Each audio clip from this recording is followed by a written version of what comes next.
sórí àtàrí òrí bí yẹ fóòrùn báwo kẹ́dà ṣe gbọ́n tó ilẹ̀ ó mu. ìyàwó ọ̀nàrẹ́bù rẹ̀ o ta ni yóò fọwọ́ padà rẹ̀ lójú ọkọ rẹ̀ gan ọ̀nàrẹ́bù o tó fẹ́ ohun tó bá ti sọ làbẹ́gẹ́. o ti fẹ́ máa ṣe bíi pé ìwọ náà kú sílé jọjọjọjọ abọ́ kíchìn yẹn kọ́ kí ló ń ṣe ń bẹ̀ alẹ́lẹ́ dìde lọ́fọ̀ọ́. àṣírí ọ̀rọ̀ yìí kò sẹ́ni tó yé ìyàwó ọ̀nàrẹ́bù sinimá ńlá. ó ti jáde wà lórí YouTube. ìyàwó ọ̀nàrẹ́bù sinimá ńlá. àwọn tó wọ́n ní ó kọjá bẹ́ẹ̀. ìyàwó ọ̀nàrẹ́bù sinimá ńlá.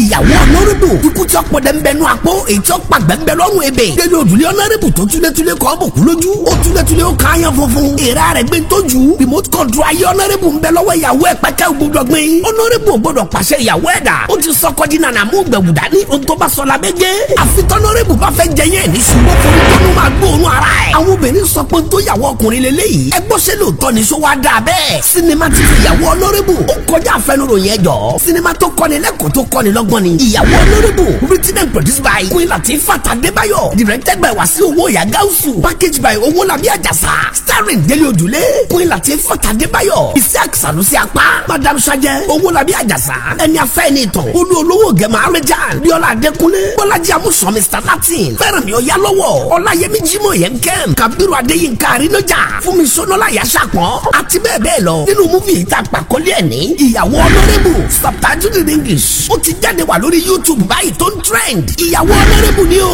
àwòtúwò ni ó kọjá bẹ́ẹ̀. jòkó síbẹ̀ màṣẹ́ránù kọjọ́ lọ tán jòkó síbẹ̀ màṣẹ́ránù kọjọ́ lọ tán.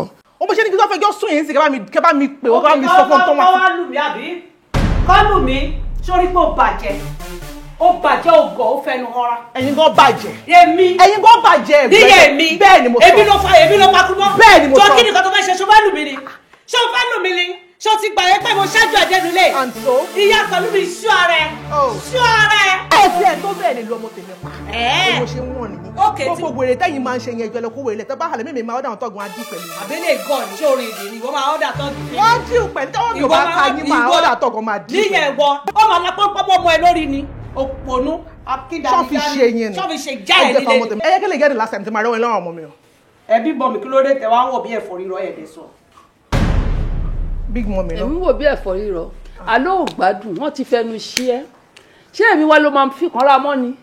jọ ẹyin bíbá ilẹ̀ tí ń pariwo wèrè yín tí ọkọ ẹ tó gẹ fìlà kọjá kò dé ó kàn rú fìlà kọjá ni abẹ́ máa gbọ́rọ̀ burúkú lẹ́nu ẹyẹ ẹni tó dọ́gba wèrè sílẹ̀ tó wá rí wèrè tán tó ń wọlé lọ wo my dear ẹ tí ì rí nǹkan kan yẹ̀ṣẹ̀ bẹ̀rẹ̀ ni tó ti yé ń sìn wàhálà tẹ̀tẹ̀ bá ń gbọ́ wàhálà promotion house òun la wà yìí ọlọ́run àbá wa yanjú ẹ̀ ẹ wo ẹ ṣáà ra fèmílẹ̀ ọmọ ń jẹ ayé tèmi lọ́nà àlàyé má fapá gún mi. bí mo bẹ́ẹ̀ ní bá wọn wí. irọ́ wọn bá yàdá tì mí nàbọ̀ ẹ bá mi wọ́n ni wọn. kán wọ́n ni wọn. ẹ mọ̀ báyìí ló mo lè fẹjọ́ wọn. wọ́n ara yín.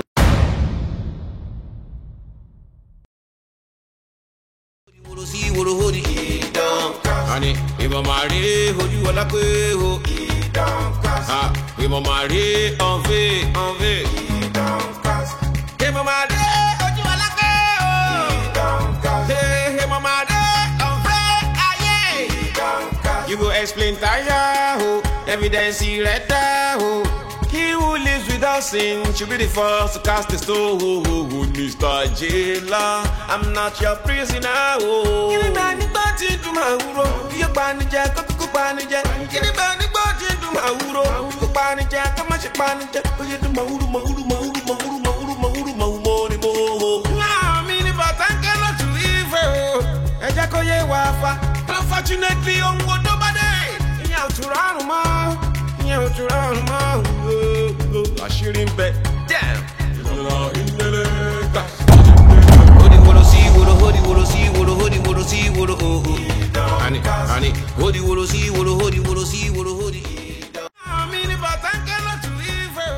Cynthia, what's they worry this girl now? Cynthia, what's they keep you now?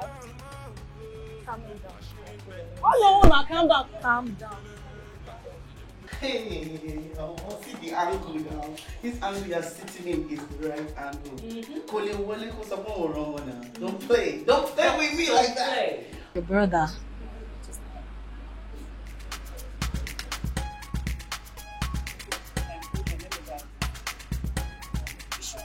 Okay. It ends with 75. Okay. Alright, Cynthia. Alright, nice to meet you.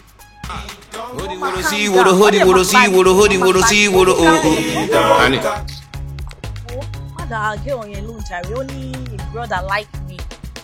I also say brother hold about. Before nǹkan in this 24th century, ṣé màá máa tẹ̀lé broke guy yín? I trust you now. That's what they run now. Ìgbà tó forí gbálẹ̀. Like kí ló fẹ́ máa sọ fún mi kó ṣẹlẹ̀? Ó táyà o. No time o. For where? No time. We no dey do ṣeré kan bí àwọn.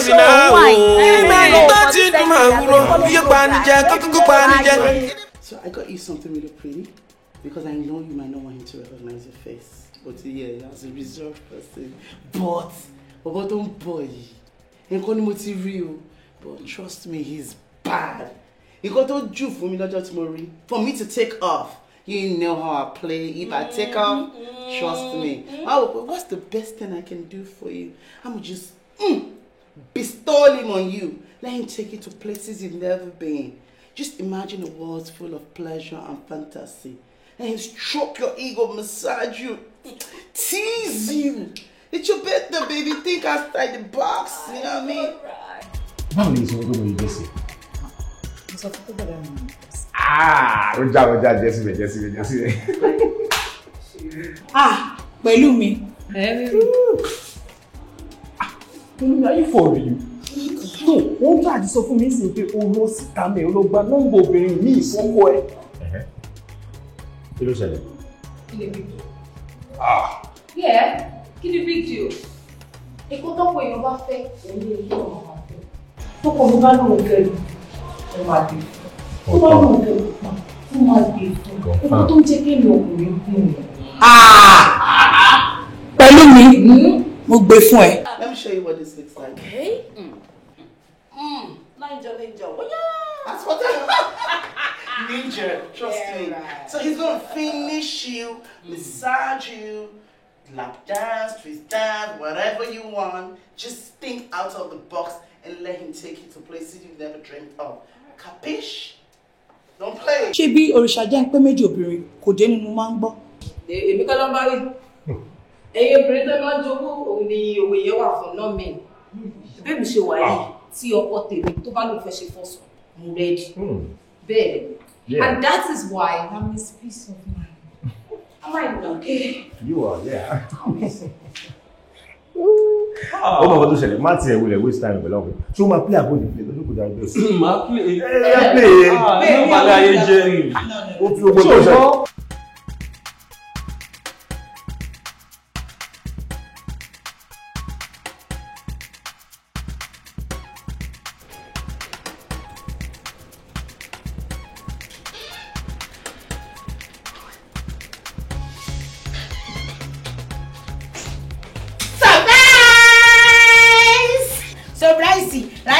Rice. Sir? Kí ló wọ́n rọ́bì ṣe lẹ́yìn now? This is your purpose, sir. Sir, I like it. Nǹkan tó bẹ́ẹ̀ fi ṣe fi surprise fún mọ́mí kan lélẹ́yìn. Náà ni wọ́n rò pé kí n sáré text ẹ̀ ò bẹ́ẹ̀ sì react. Ṣé mi mo ṣe birthday? Ara sir. Why tó fà lò fún mi? Ó papọ̀ náà ni pé ká kọ́ text rẹ̀ fún yín pé ká wo ṣe yí. Kí ló ń ṣe yín now? My bad. Sorry, sir. Tí mo ń bá wa dé ńkọ́? Ìwọ la fẹ́ lò fún wọn. Tí o fẹ́ bèrè ní àmẹ́ta lára. Alákọ̀ọ́kọ́ ni mo kọ́ ní kí n fi sàkárà yín pé bó ni mọ́mí ò ṣe ṣe ò bẹ́ẹ̀ iná ò ṣe ní. Mọ́mí ò ṣe ṣe náà lẹ́yìn náà ṣe o. Ṣé ìgbádùn rẹ̀? Jọ nǹkan tí wọ́n ní kò rà nílẹ̀ nǹkan. O ti rà? Bẹ́ẹ̀. Tó máa wá dé ńkọ́? Tí wọ́n bá dé, tá a bá ti ṣe gbóhùn tá a fẹ́ ṣe tán yìí lọ rà. Wọ́n á lọ rà. Kò sí nǹkan tó máa ṣe ra, I'll see to it you get sacked. Wọ́n láti lé ẹ̀kún lẹ́yìn. I don't even understand. Ọmọbìnrin sà, bóun bá gbọ́ gbọ́ nǹkan ọmọgbọ́n sáàkì. Kí wọ́n yọ mí sẹ́gbọ́nù. Kí ni gbogbo eléyìí? Ọmọbìnrin sà. Get out jọ. My bad. Mo ti gba blame. Ọmọbìnrin mo kàn ní kí n wo kí ni yóò ṣe ṣe. Ọmọ yóò tún dá. Get out. My bad. Don't go to the watching gbogbo eléyìí o. All I know after having is what to do, and now, Ayinde.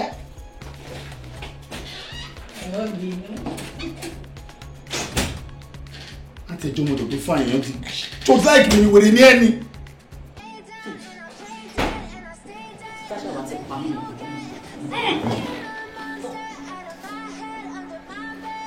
Hi, darling. Well, yeah.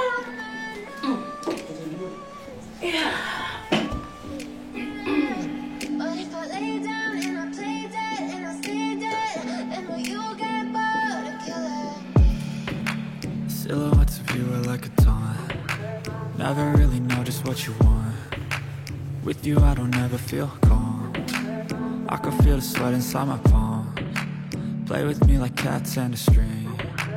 You don't understand the pain it brings. You don't ever wanna give me wings. You don't ever wanna set me free. You know I'm addicted to you, and it's twisted, you've been gifted with the evil voodoo. Got me coming back for more, even when I've been screwed. Dolls full of pins, pierce my heart straight through. I got issues in my head, I like you in my bed, but you keep me on red. Oh, everything is like a test, I better not text or I'll come off desperate. But if I lay down and I play dead and I stay dead, baby you'll get sick of being the monster out of my head, under my bed, thinking something out of my nightmares, standing right there. But if I lay down and I play dead and I stay dead, then will you get bored of killing? So if I play dead, will you regret everything that you did, that you said? I don't think you understand what you're doing, and my heart's black and blue from the bruising. I feel like when I'm with you I'm losing. Honey? Honey?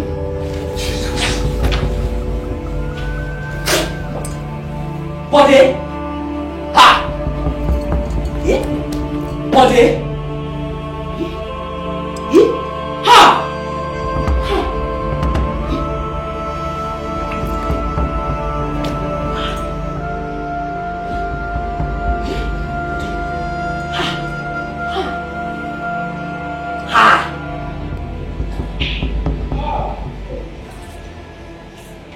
Guy, sorry, the guy couldn't go over. Nobody did go with me. Kí ló ṣẹlẹ̀? Mi ò understand ìgbà tó ṣẹlẹ̀. Ọ̀rẹ́ mi kan. Wọ́n wà lókè.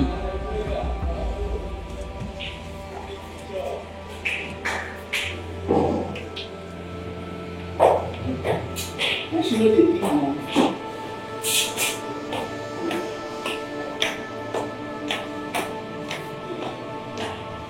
Ah, babe, I've been calling you now. What's up? Shit. What is it? Babe. Kí ló ṣẹlẹ̀? This is not the fantasy result I'm expecting. You score card on the way. Ẹ ṣọ́ mi kò sí kúrò. Ọmọ ṣe fẹ́ mọ̀. Wait.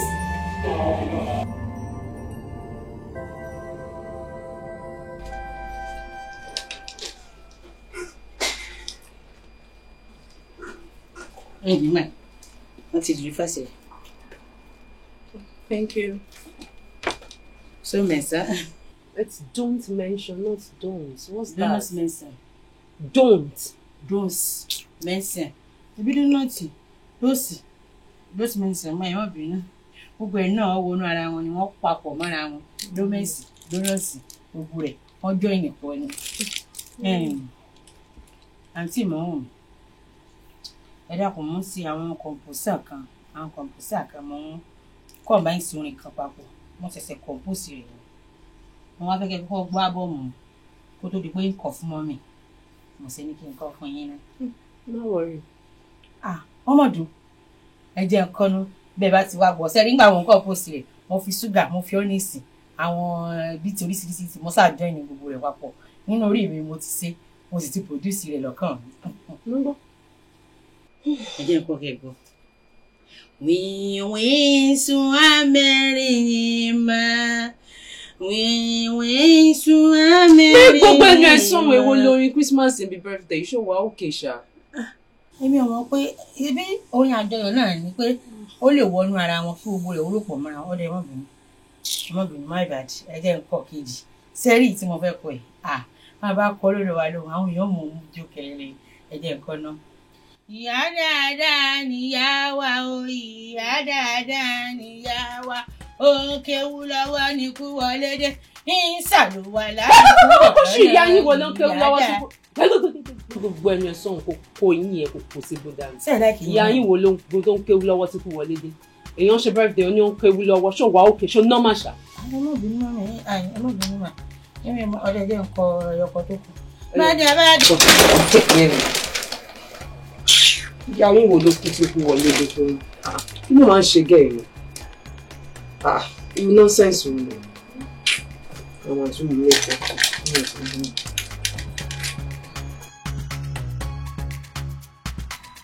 Sister, you have to wait today. Kenny, are you sure? Yes. What did they kill you on? Yes, mommy today. That's good. She'll be so happy. My young lady.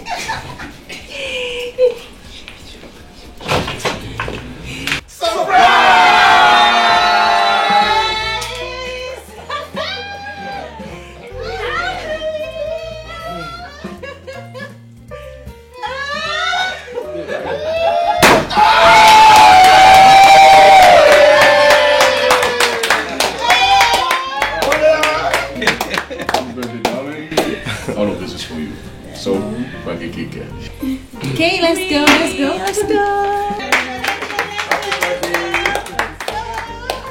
Yeah, bitch. Happy birthday to you. Long life and prosperity. Amen. Ìgbà ọdún kan ni o. Àmín. Hip hip hip. Hooray! Hip hip hip. Hooray! Hip hip. Hooray! To the best and most beautiful mother in the whole wide world. This is for you. Mom, I know you're so surprised right now. The real is if I get cake. You know what? Daddy ló sáré ṣe gbogbo arrangements tán ni àwọn fẹ́ mú inú yín dùn. Oh yeah. Are you for real? Are you for real? Yeah. But like really, like seriously, like really. Mom, what's happening? Mommy! Mom!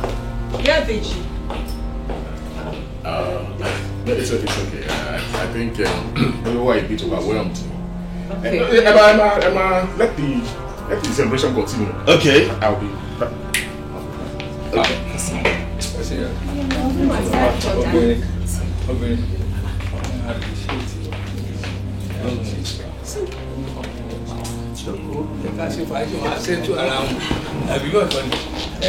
Pop champagne ká máa ṣe fàájì lọ.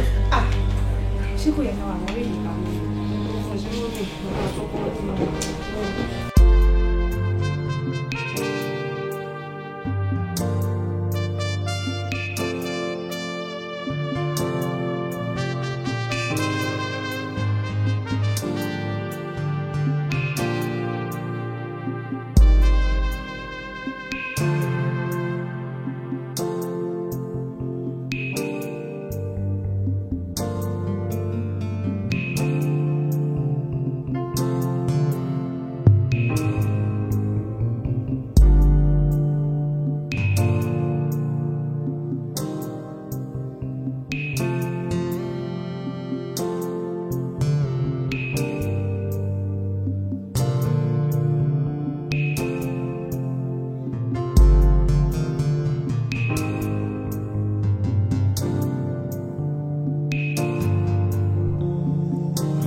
Tini lójújú ó lè lọ́wọ́.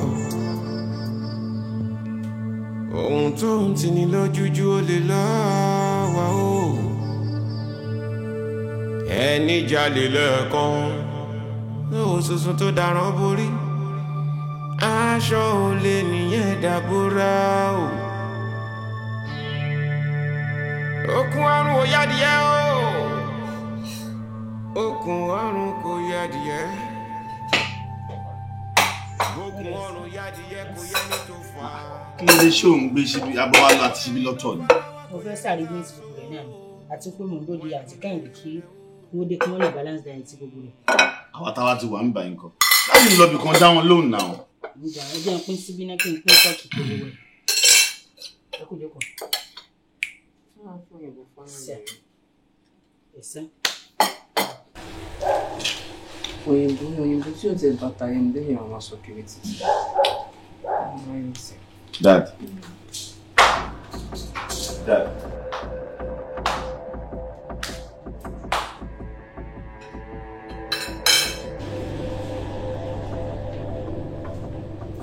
Mom, are you okay?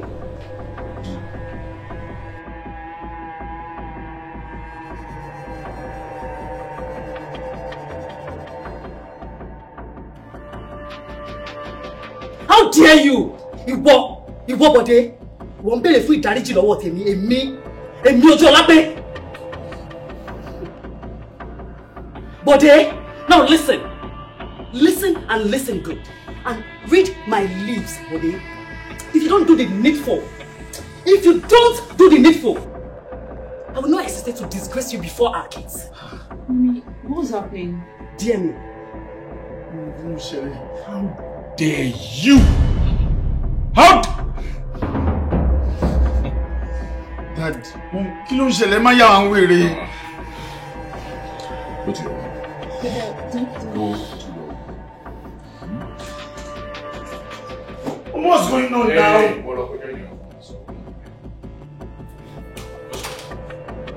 Kí ló ń ṣẹlẹ̀?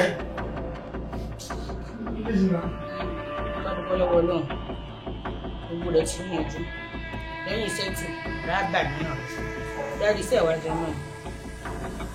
Will you get the hell out of my sight?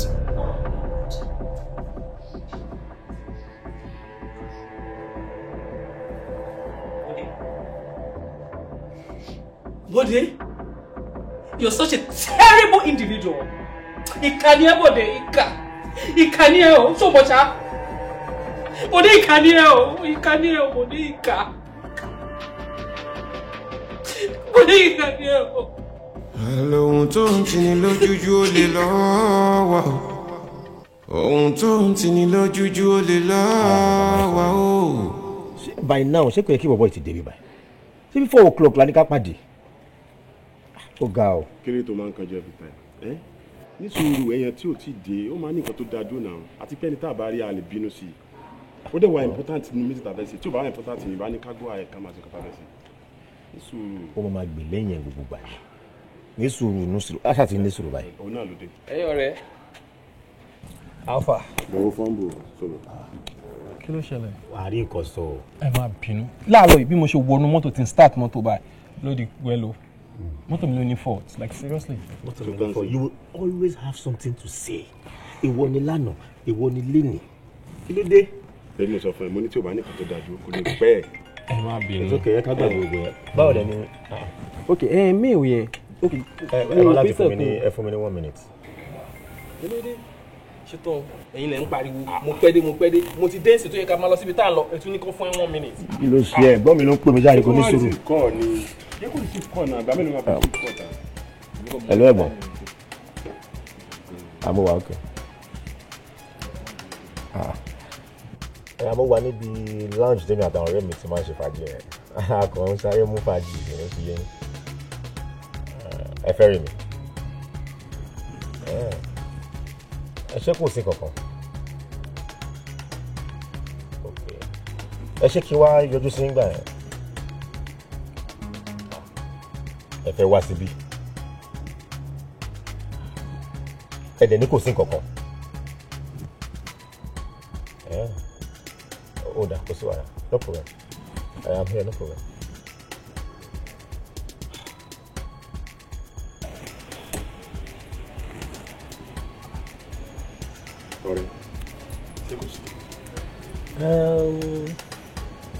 I don't know, but call ẹ̀gbọ́n yìí straight gan because bọ́yẹ sound kò jọ bí pé everything wà okay. No, so I'm sure we could see problem, sir. I don't know, but wọ́n náà wọ́n bọ̀ bí bàṣà. Bóyá tó bá dé. Bóyá tó bá dé bí. Okay, so Okay. Ká máa bọ́rọ̀ wà lọ. So kí ni next to that? Jẹ́ send me send now, àbí? Kò lè so. Ẹ̀gbọ́n, kò sí nǹkan tẹ́ ẹ bá ṣe. Ṣé bóbìnrin ni? Obìnrin ò gbọ́n. Ẹ wò bí nǹkan tẹ́ kò máa ṣe. Ẹ kò wá gift kan kẹ́kọ̀ọ́ rà fún un. Ó ti tán. Ó ti lọ bẹ́ẹ̀ yẹn. Ẹ bá ṣẹ́tù. Pọ̀ sí. Ó mọ tí mo ṣe. Ẹ̀yin náà sọ nǹkan tẹ́ ṣe. Nǹkan tẹ́ kò sọ fún mi ni pé ẹ̀yin àti ìyàwó yín pé ẹ̀ṣẹ̀ ìyàwó yín pé ẹ̀ṣẹ̀ ẹ̀ dẹ̀ le gan. Kí lẹ́yìn náà ṣe? Mi fàkọ sí. Actually, n tó Mo ṣẹlẹ̀. sọ fún ẹgbẹ́ tó pọ̀ tẹ́ tó sọ ọdún àpàdé jọ̀kọ̀. Eré lọ pé you go pay my money o. Ó dàbí pé òun mọ nǹkan kan wá sí. Eré lọ pé ní kí ló ṣí ẹ́? Ṣé orí kọ́ mi àbí ojú ta àbí orí mi? Orí pé mo pè é. Okay, ní sùúrù kí ló ṣe ó ṣàní pé okay, calm down. I'm in the middle of something. Ó lè má pariwo báyìí náà. Ọgbẹ́ni pàṣẹ òyìnbó náà sọ bàbá mi sọ òyìnbó wèrè. Jọ̀ọ́ torí ọlọ́yẹ́ bó mi sọ òyìnbó wèrè. Ó dà pé o fẹ́ rí wèrè àbí? O fẹ́ rí wèrè. Sọ owó mi ni mò ń sọ fún ẹ. Ooo, nǹkan tó máa sọ nìyẹn o lè fojú ọ̀tún àti tòsí o lè fi búra pé wọ́n fẹ́ mi lówó. Ó dà pé ọ̀rọ̀ pẹ̀lẹ́ mo bá wá bí. Títí bá tiẹ̀ fẹ́ lówó ṣé aṣáájú gbádùn ara wa ni ó jẹun sí mi lẹ́rù mọ́tí sí mi lẹ́rù ayé máa lé o ṣẹ́rù eléyìí náà ń sanwó oúnjẹ lé lórí oúnjẹ ló fẹ́ fi jẹ́rú iṣẹ́ eléyìí ayé ẹ̀ máa bàjẹ́ sí o máa sanwó mi sẹ́ ó dà pé you want secrets o fẹ́ rí wèrè ìbílẹ̀ you want die o fẹ́ kú sẹ́ no you want die.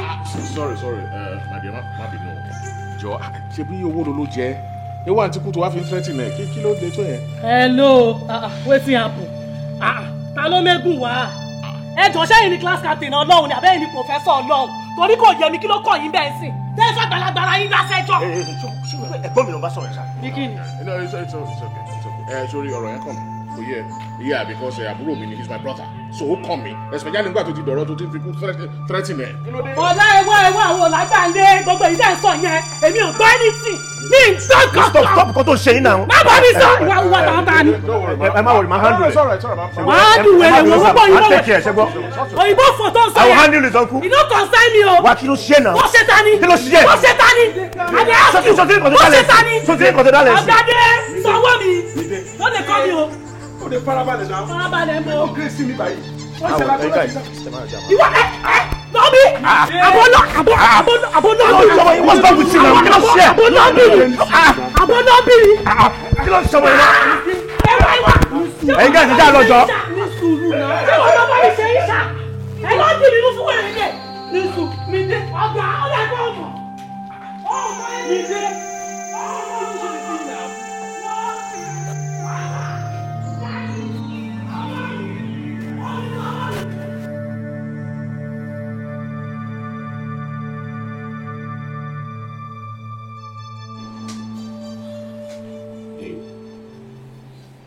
Sorry. Not It's fine.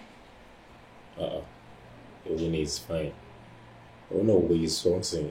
I would fast you now. O ti process rárá kó tó dá mi lóhùn. Dájúdájú o ṣe ní mi sínú nìyẹn, o ṣe ń bínú sí mi. Má bínú náà. Abeg, wetin you do make sense? Ṣé nǹkan tó ṣe dá ni? Báwo ló ṣe máa gbẹ̀yìn mi lọ máa ṣe irú nǹkan báyìí?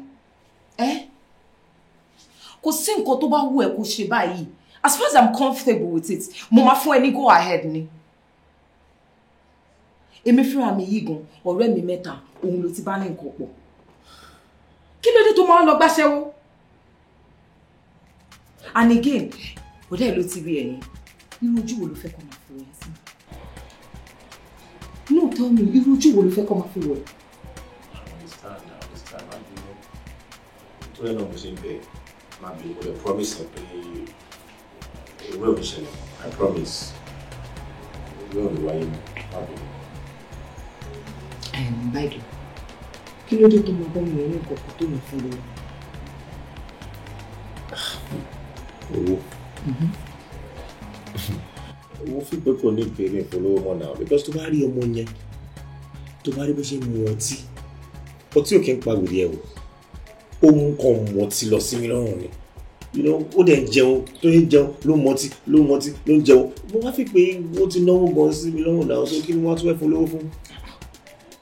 ara mistake tẹ̀yìn obìnrin máa ṣe ẹ̀yin obìnrin tẹ́ bá ti bá ní nǹkan pọ̀ ẹ máa fún ní owó ẹ̀ you pay her ìyẹn gangan ló máa fi nírègùn lórí ẹ̀ ó mọ̀ pé tó bá fọwọ́ gbáyẹ̀ lásán tó fi ṣépè fún ìpè yẹn máa mú ẹ ó mọ̀ èpè ó mọ̀ pé ìpè yẹn máa mú ẹ. Really? Oh, anyway, ṣé mo pé mo ṣẹ̀ṣẹ̀ ń gbọ́ ilé tó ń sọ yìí? I don't know. Mi ò mọ ilé tó ń sọ tẹ́lẹ̀. Àmọ́ nísìnyí tí mo ti mọ̀, irú ẹ̀ ò ní wáyé mọ́. And I think I have learned in a hard way. Mi ò mọ̀ pa ẹ̀ tó ń sọ yẹn tẹ́lẹ̀. But anyway, you ṣáà máa bínú. It's fine. Let me get your food for you. It's okay. Thank you. Ṣáà rọra.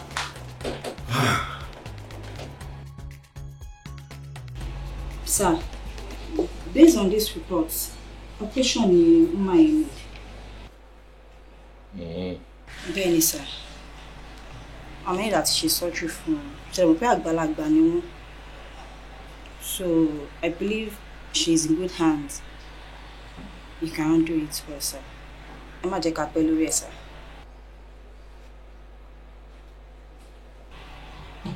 Doctor. Oh yeah, 25 ló máa need, but sorry, can you do something? Doctor, is everything fine? Yeah, everything is fine.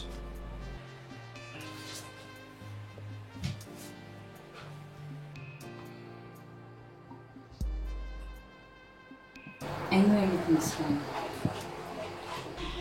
No, ó máa ń dá kéèyàn máa share problem yìí. Àti wípé it's fine to lean on others ìgbà mi.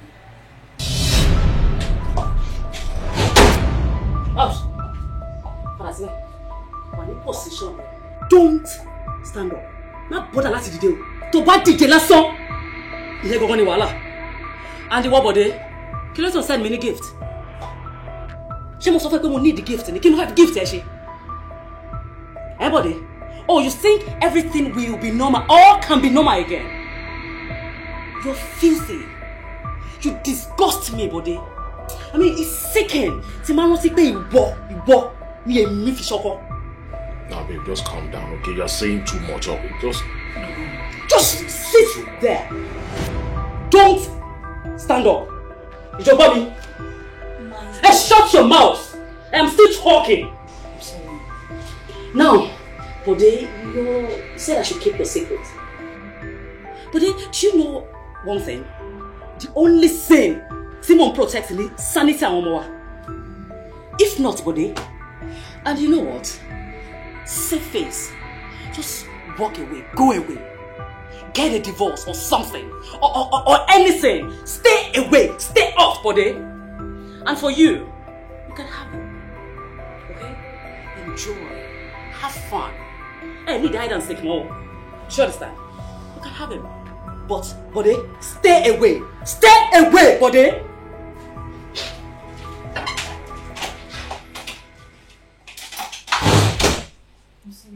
Ohun tó ń tini lójújú ó lè lọ́wọ́.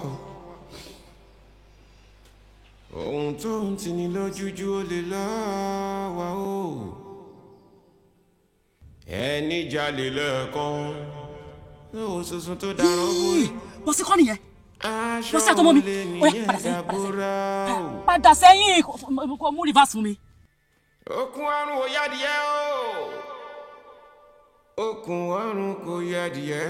And nǹkan tó tiẹ̀ fọ́ ni pé mo ti bẹ́gbọ́n mi sọ ó kàn sọ mi pé àwọn ṣe ìyàwó wọn kí ni nǹkan tẹ̀lé ṣe mi ò understand ṣe kò yẹ kó le tó yìí náà. So anything for anybody kí ló ń ṣẹlẹ̀ explain kò sí ọ̀pọ̀ kan tó ṣẹlẹ̀. Ọmọ nǹkan tó ṣẹlẹ̀ má worry with time gbogbo kí ni ìmọ̀ níyànjú.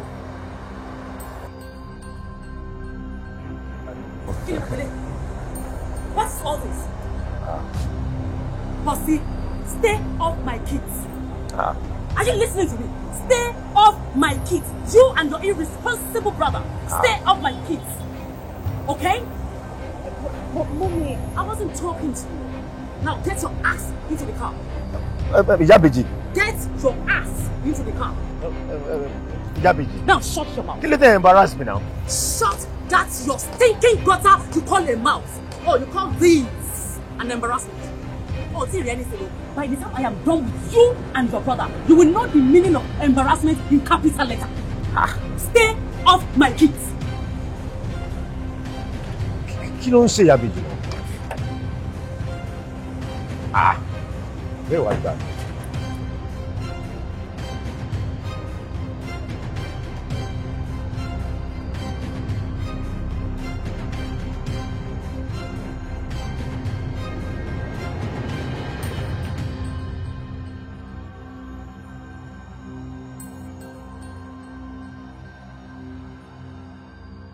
But mommy, can you mean gbogbo eléyìí sin? Whether you ma wá síbẹ̀ tẹ́ máa pariwo lẹ́yìn olórí, what's all this now? Kí ló ṣẹlẹ̀ gangan? Ẹ̀yin àti daddy ẹ kàn ṣe bóyá ewu yín nílé ní ẹ̀sùn anything. Mo ń bèrè ẹ̀gbọ́n mi bèrè, everybody has been asking what is wrong with you both. Kò sí yàn tó sọ̀rọ̀ ọjọ́ fẹ́ power ni.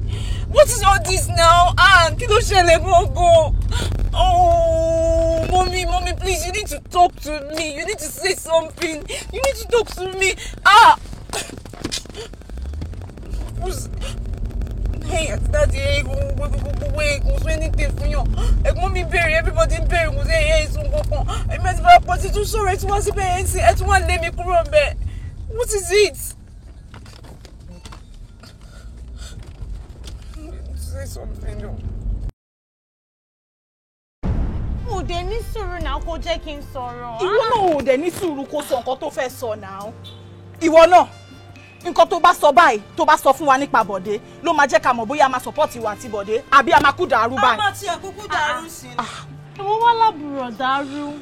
See, this is it. Ṣé bẹ́ẹ̀ mo ń pè secondly medical student ní Bọ̀dé and he is very brilliant. So I am very sure pé the future still holds something for Bọ̀dé. Ó dẹ̀ dá mi lójú pé Bọ̀dé ṣì máa tọ́jú mi. Àbí? Okay o, mo gbọ́ yín o. Níbo lẹ fẹ́ fi Kingsley sí? Kingsley báwo? Èmi ò fẹ́ Kingsley, mo sọ fẹ́ pé mi fẹ́ Kingsley, Bọ̀dé ni mo fẹ́ fẹ́. Ìwọ náà gbọ́ nǹkan tó máa ń ṣe tínú máa fi ń bí mi lélẹ̀. À ń sọ̀rọ̀ Bọ̀dé ò sọ̀rọ̀ Kingsley. Báwo ló ṣe jọra Bọ̀dé Kingsley? Ṣé ẹ̀yin méjèèjì ti gbàgbé gbogbo owó tí Kingsley ná lórí ẹ̀? So wá má sọ fún mi pé torí pé Kingsley jẹ́ ọmọbìnrin ló ṣe lóò fẹ́ Kingsley. Okay, àbí okay, wàá kú jẹ́ kémi náà kúkú lọ torí o ti gbà pé ọmọbìnrin yẹn lèmi náà. Kò tó bẹ́ẹ̀ náà. Pẹ̀lú ẹ̀jẹ̀ rí nígbà tó bá wọlé. Ṣé báyìí méjì ṣe fẹ́ ṣe ni? A ṣe fẹ́ ṣe ni. Èmi ò kì í ṣe alábòsí èèyàn, mi ń dúró lẹ́yìn àbòsí. Ṣé gbogbo wa báyìí àjọ jẹpo, àjọ jata, àjọ jẹyọ Kingsley ni. Kingsley yẹn lèmi dẹ̀ máa support. Tó bá ti mọ̀ pé ò fẹ́ Kingsley, bóyá kẹ́ ó kú fi mí lẹ̀ kémi máa lọ tèmi. Máa lọ tó bá fẹ́ lọ, máa lọ. Jẹ́ kó máa lọ, filẹ̀, àní kò filẹ̀, jẹ́ kó máa lọ. Obi, go to ilé now, why is she acting like this? Èmi support ẹ. As long as you are happy. I'll cry. Kí ló ìwọ wá ní ti cry ń bẹ̀ báyìí? Ó ti tó. As long as you are happy.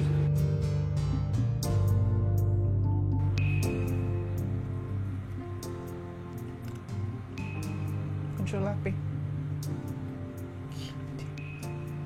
Ṣé torí nǹkan tí ọmọ Islamia yẹn sọ ni ó ṣe wá mú dé báyìí? Mo ti sọ fún ẹ kó gbọ́kàn kúrò ń bẹ̀.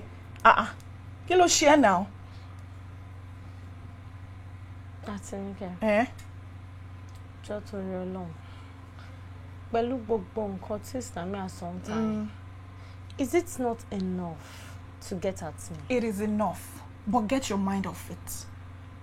Last, you are the one in the relationship. Oh, she's not going to be in this relationship with you. Do you love the guy? I love him. So what are we talking about? The least we can do as your friend is to support you. Whoever you choose to love is your business. And you're very, very entitled to your feelings. Whoever you love is not our business. We are supposed to just support you. But, that's okay. Yes. Didn't I make the right choice? I can't answer that for you. You have to answer that yourself. The least I can do as your friend is to support you with whoever you choose to be with. Is that clear? Otito. Oh, they're rain now. Brighten up now. Kilo share now. They want to go lataro. Hey, girls. Okay. Woman tó ń ta rice yẹn. Ó ní kí n ní sùúrù díẹ̀ pé kò sí rice, báwọn ṣe fẹ́ lọ gbé ni. Àbí kí n gbẹ wá. No. Ká sí ká. Èmi wà okay tell me. I'm very fine. But ṣebí mo sọ fẹ́ pa wá okay kó tó lọ. Abi, are we not okay? Yeah, we are okay. We are very okay. Very okay. Yes. 1 second, buddy. Má bínú, mo fẹ́ bá ẹ sọ̀rọ̀. All right, I'm with you. Do you really love Ojolape? Of course, I love my baby. I love Ojumi so much. You love her to a fault. Yes, I love her. Because me, I have my reasons for asking. Because kò ní dá kóbìnrin fẹ́ bó ṣe rí, it's obvious, so I'm sorry. Kò wá padà kọjú ẹ̀ sórun alẹ́ o. It won't be fair on her part o. And I'll be so disappointed in you. I love her and I promise I will never hurt her. Abi baby, am I not the right choice? Come on, have yourself. Aww. Thank you. You're welcome.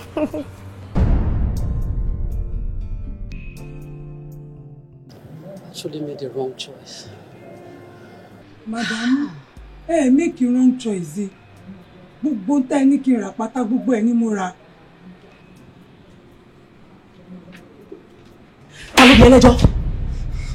Don't ever in your miserable life come into my thought.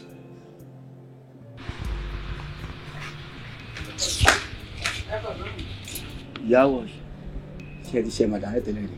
Mi ṣe madam tẹ́lẹ̀. Ẹ pẹ̀lẹ́ o, Ọlọ́run ní pé ti yín yá o.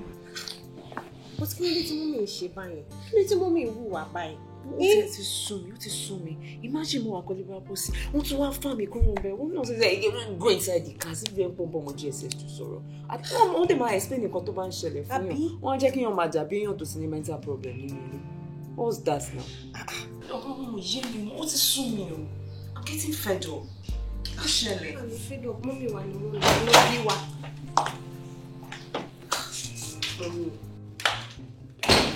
Ibùlẹ̀ náà tún wá bínú lọ ń sìn. Ibùlẹ̀ bínú lọ. Mú mi gbọ́ kí ló ṣẹlẹ̀. Kí ló ṣẹlẹ̀ náà? Kí lẹ ṣe? Bọ̀dé tó jẹ́ bàbá ẹ̀ kò lè béèrè rubbish question. What? Now listen. Mo hold any one of you the explanation. Get out with your school. Mummy, why? Mummy, why don't she mind? She might not want explanation. What you want an explanation now? Àwọn ẹ̀yẹ bí wà now. I represent you ní tàbí. Tí kò bá ti ṣẹlẹ̀ láàrin ẹ̀yà àti daddy. Ẹ máa ṣètò ẹ̀ láàrin ara yín ni now. Ẹ ní máa ṣe bẹ́ ṣe ń ṣe yìí. Ẹ wá sọ pé ẹ wà explanation. You have to explain to us now. It's not fair. It's not fair, mommy. We are adults now. We understand. Ṣọmọdé mọ́ now.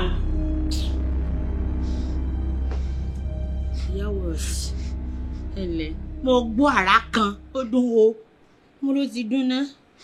Etí mi ni. Àmì náà rí bẹ́ẹ̀.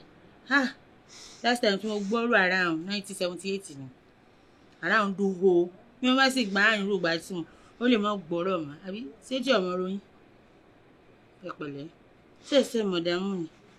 Mi ṣe mọ̀dámù. Wọ́n kàn fọ yín létí ọ̀fẹ́ ni. Bóyá ló ti bí wọn bọ̀ tẹ́lẹ̀ ni. Ṣé jọ́sọ̀ọ̀sì tẹ̀ kí wọ́n náà kíkí náà nù. Ìmọ̀ bóyá ló ti bí wọn bọ̀ tẹ́lẹ̀ ni. Mo ń kí wọn ni. Wọ́n ṣe o. What a pity, what a big loss. Ilé ayé asán. Wọ́n á kí super kó kí bígì. Ẹ pẹ̀lẹ́. Yóò máa dùn yín máa wọn. Kò tẹ̀ sí tẹ́nikẹ́ni lè sọ fún mi. Aláwọ̀ kù ní mọ̀dàmú. Ọjọ́ kó wọ́n ti yá o. Èrè bákàbákà. Ó jọ bẹ́ẹ̀. Ṣé kó wèrè ní mọ̀dàmú? Ẹ sọ pé wèrè ní màdàmú ṣùgbọ́n ṣé kò wá jọ bẹ́ẹ̀ ni? Torí mi ò ṣe wọ́n o. Ìgbà tí wèrè ní wọ́n dún wà wọ́n. Kíni bá nígbà tí ń dùn màwúrò, ikú panijẹ́, ká má ṣe panijẹ́, ó yẹ dùn màwúrò mọ́ ni mo.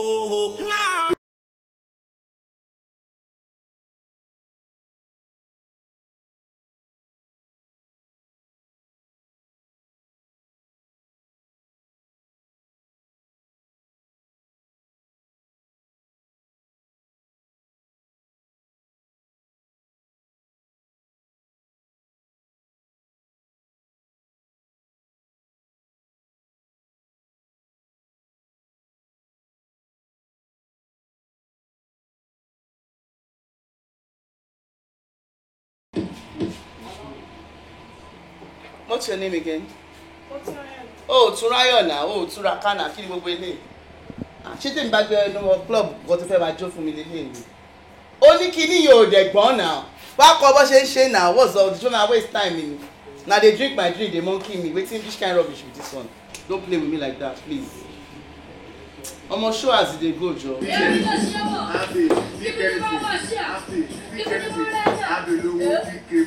go.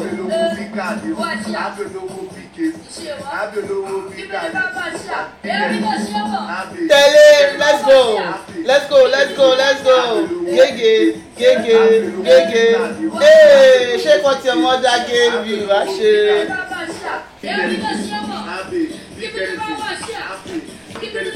What do we have in the building? Claro, don't you baby, don't you baby, don't you baby. Oh my, yes, I ready, Joe. Hey, Ayolowale, don't play with me like that. Kini, Emma, love. Hang around, I'll be right back to you. When we kilo shele, oju, Kini. Oh, the eroju want me kilo shele. Take my salon. You carry strong face come out the last time. Mo tún gbé strong face padà. Kí ló ṣẹlẹ̀? I called you, you didn't pick. Mo tún pé control tí mo control fún ẹ, mo náà gbé phone. Ẹ máa fi mí pa ni. Okay, ẹ ti fẹ́ lọ máa link up níta àbí. Sọ̀rọ̀. Tasha, you know what? Just never mind. Excuse you? Never mind now. Never mind. What do you mean never mind? Weren't you supposed to like update me? What's the update on the rendezvous, the fantasy? You know, play the lyrics for me now. Bema play it. What's the me? Jackie Mona, you don't share it. But I mean, why are you frowning? Tasha. Mo ní kó má bother. Kima. Mo ní kó má worry. Kí ló ṣe ẹ́ now? What's the me? Ba. Mo ma tẹ́ fún ma tẹ́. Ba mi kọ́ fún. Ojú ṣe ò lè ṣe kankan lè tó yanjú wa.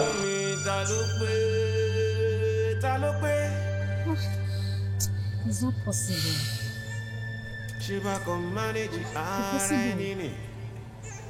Impossible. But why? But ṣebí wọ́n ní tí àwọn ọkọ àti ìyàwó lè walk away pẹ̀lú whatever tó bá kó wá sínú marriage. You know, I am asking for a friend. Do you understand? Okay. Whatever to work was in a marriage, or to mama fi pín ìyàwó ya mú tiẹ̀, a máa mú lọ o. And this person in question, tí mò ń sọ̀rọ̀ yìí, contributes a whole lot sí marriage yẹn.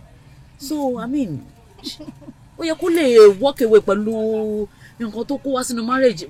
You know what I'm trying to say. Okay, sister me. Prenups happen before marriage.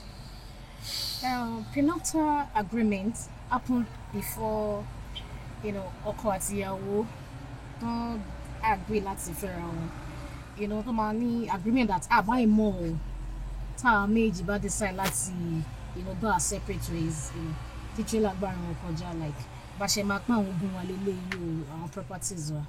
So, there are laws, but, Africa law, all these things doesn't, work like that. Meanwhile, Taloni services me. Sister me. Sis! Are you okay? I'm fine. Are you seriously, sure? I'm fine. I'm just asking for a friend. I'm fine. What have you done? Nothing. I'm just asking for a friend. I'm fine. I know you. Sister me. I'm just asking for a friend. And let me okay. Sister me. I'm fine. You know you can talk to me. I know, right? I got your back. I know, right? You have to anything more. Oh, you're wrong. There's this a friend of mine that is going through, marital crisis and all that. Are you sure? Nothing. Sure. I'm sure. All right, sis. I'll talk to you. Ma pe lori phone. Ma bínú pé mo disturb ẹ jọ̀ọ́. Me can't wait to disturb me. What we say about? Eba me can't wait to. Wọ́n gbọ́. Atonku no. Gbogbo wọn pátápátá náà wá gbọ́. All right. All right, sis. I'll give you a call. Yeah. Okay. All right, sis. Yeah.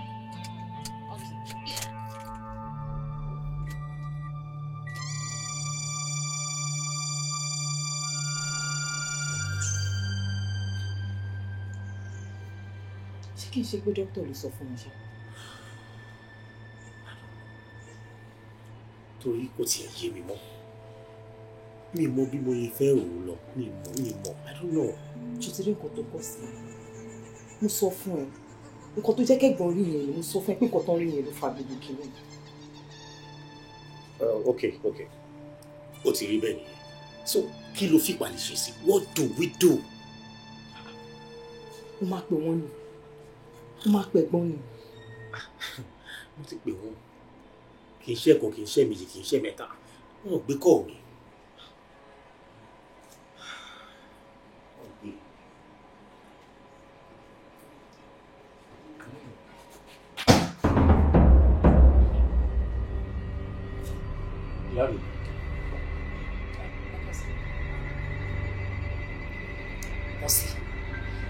ṣé fi ìwé nǹkan tí mo sọ ń jọ yẹn pé mi ò fẹ́ rí ìwà àtàwọn ọmọ mi papọ̀ o rò pé mo ṣeré àbí? Oh, you're subconscious man, you said I was joking, right? Now, get this to your skull. I don't want to see you and my kids together again. Tẹ́ bá mi sọ fún ẹ̀gbọ́n ẹ̀ wá mi bá sọ̀rọ̀ wá mi bẹ̀rẹ̀ níbi tó ti ń gbọ́ pé kó fi èmi àtàwọn ọmọ mi sílẹ̀ kó fi lélẹ̀ èmi àtàwọn ọmọ mi. I don't want to have anything to do with you, your brother, or anything, or anybody around you again. Do you understand? Please. Stay away, stay off me, stay off my kids. And one more thing, yeah? I can advise you. This thing now, and that's my cleanse system. You can cleanse lungs, just understand? These things. Wo ṣé kìí ṣe pé ọ̀rọ̀ ìjùbà ṣe rò lọ ṣá. I don't understand. Mi ò mọ ibi tí mo fẹ́ rò ọ̀rọ̀ ìsìn wọn. Wọ́n ní pé àwọn ọ̀fẹ́ rí ẹ̀gbọ́n mi wọ́n nílé. Definitely kìí ṣe kò tá a rò. I don't know. I'm lost. Definitely something is wrong somewhere. But ṣé wọ́n fẹ́ sọ wá di wèrè ni?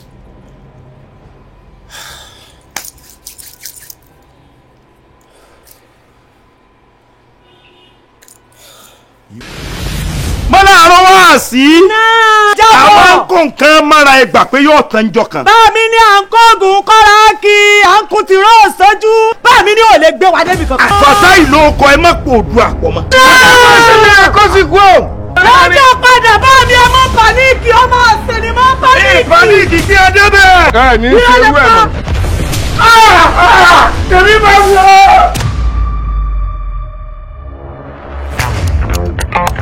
àfàṣẹmí ò rè á jà. sáwà yìí fún. alábìtì kí àti ọlọ́run bẹ fún sọ pé wọ́n ń ya hábùsù kúrú tán láàmú yẹ kó wọ́n ká bàdà. náà. ọlọ́lẹ̀ kí o.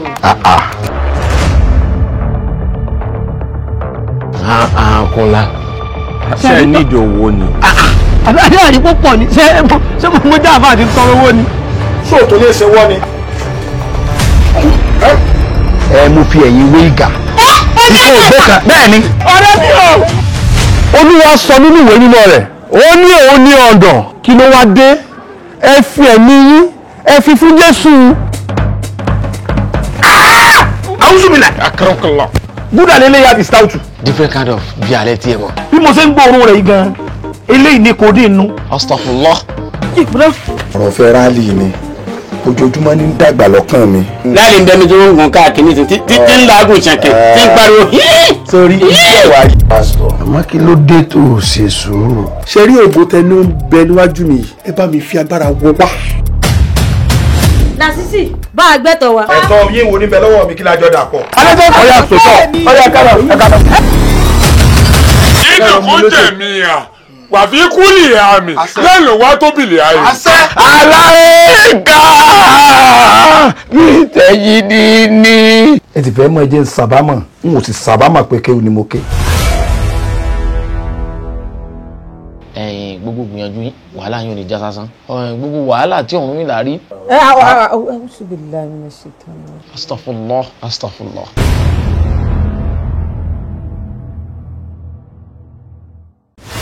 kákáká lè wé iná jó máa wàràwàrà lọ́mọdé tó kú èsì sí bọ̀ ajé máa bọ̀.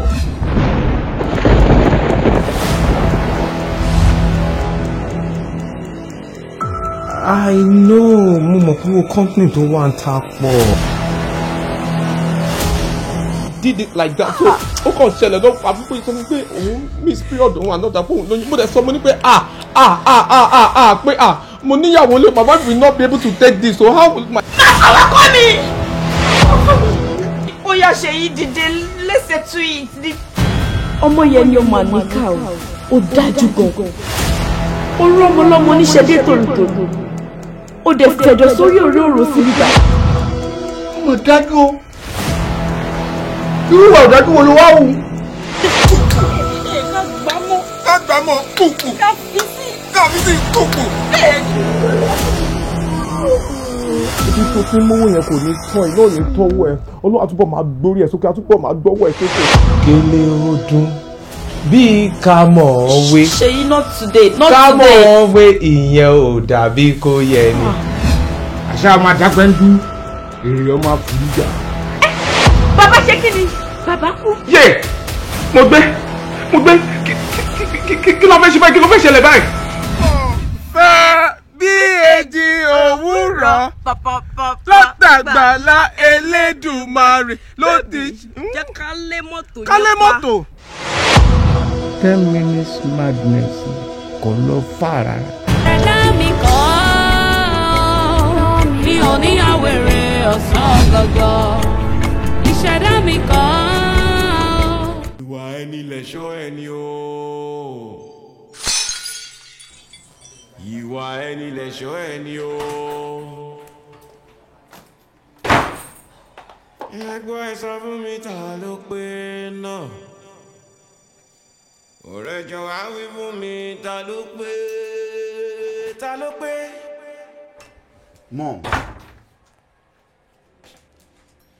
Mom, what's the meaning of that? Of what? Tí ẹ wò pé àwọn Teslam mọ́lẹ̀ tó bá ṣe kankan ní wa lè ṣe nǹkan. But why are you doing that? Why did you do that? Kí ni ó bá ṣẹlẹ̀ mọ́ mi? Why are you doing all this?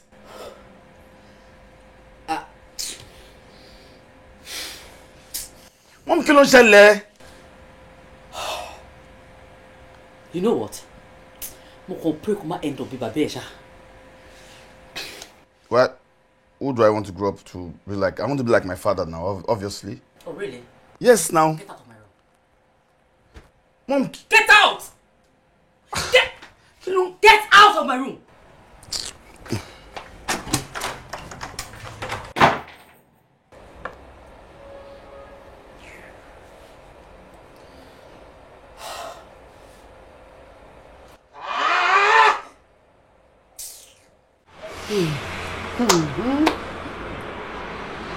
Ìyá yín ní kí bàbá yín jáde ní fún un.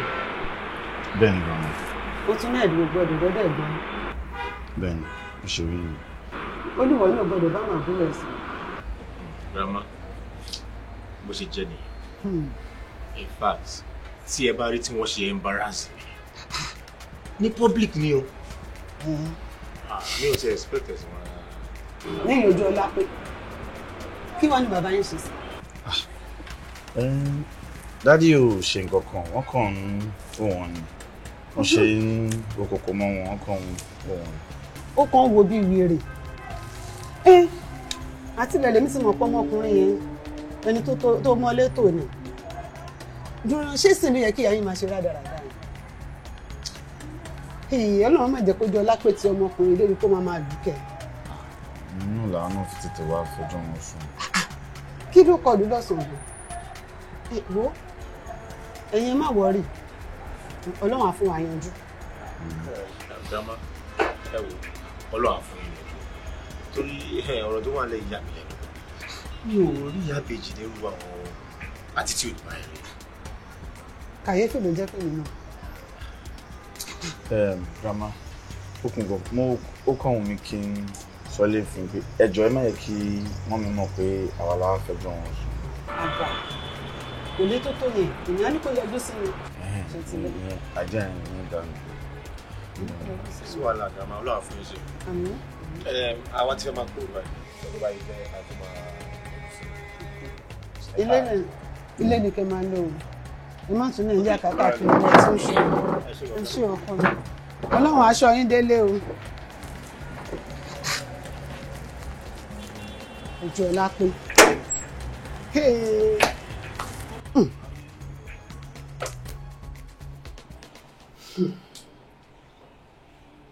Ojú ọlá pé. Pẹ̀lú náà, gbogbo nǹkan tí ọ̀pẹ ò bá ṣe fún mi, ó máa dáríjì mi.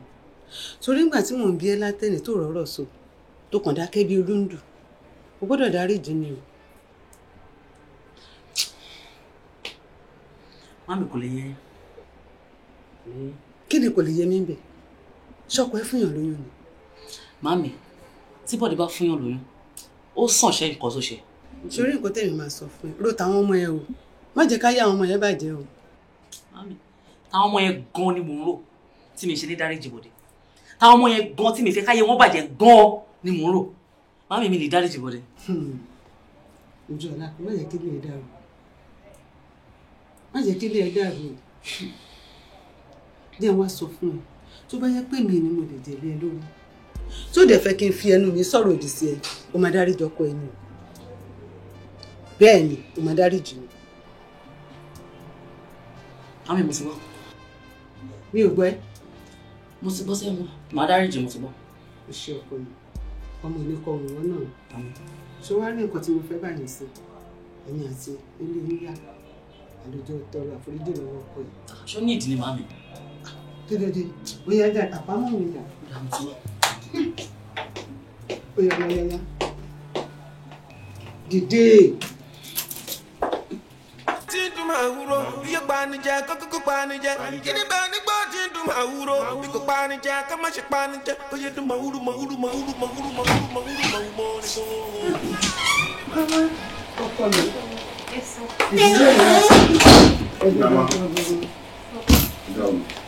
Ilé ọkọ mi, how are you? Bàbá yín kan. Ó wà ní. Ẹ lọ kó fún mi. Ọlọ́run ti bá a dé ṣùgbọ́n.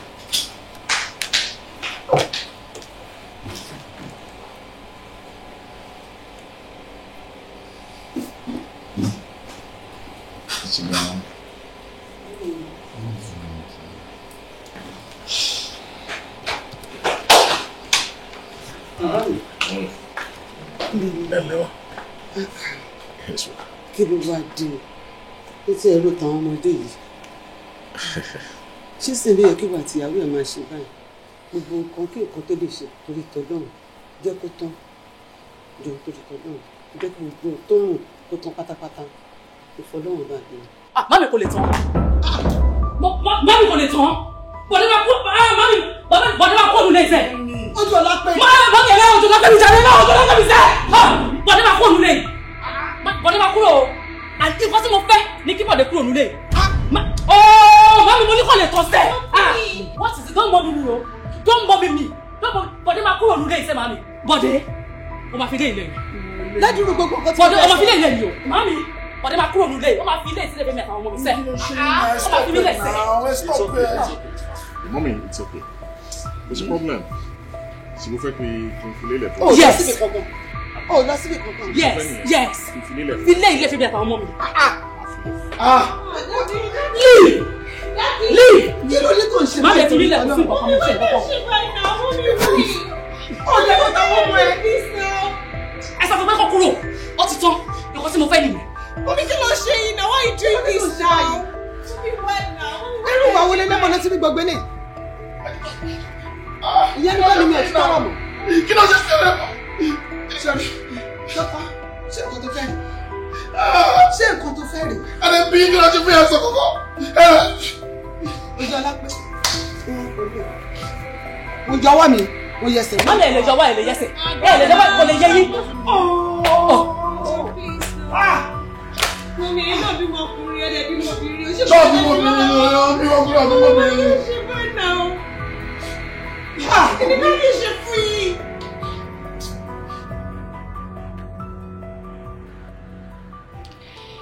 Ọ̀gá, ṣé kò ṣe pé èèyàn kan wà bí kan tó ń poison mind madam sí yín sà? She'll be fine.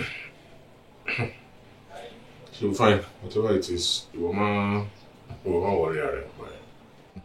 Kí má worry. Ẹ̀yin lẹ ronú yoga. Ẹ dẹ̀ ní pé kí n má worry. Ẹ jẹ́ n worry ọ̀gá. Ẹ jẹ́ n worry. Ṣé worry ẹ ni? Ṣé bí mi mo ní worry? Ó dẹ̀ jẹ́ kó ní worry nǹkan ẹ̀.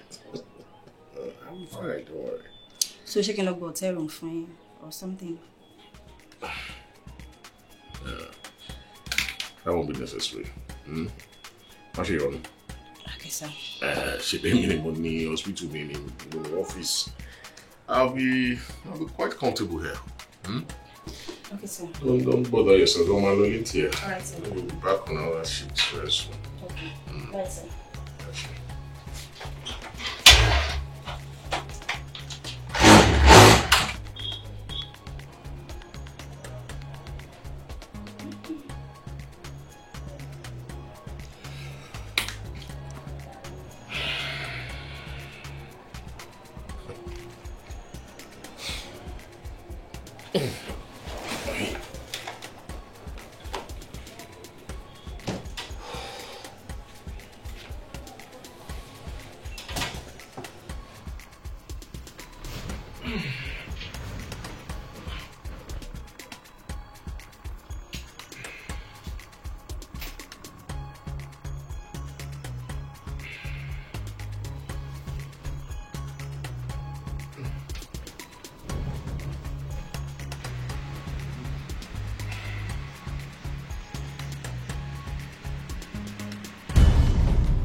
Honey.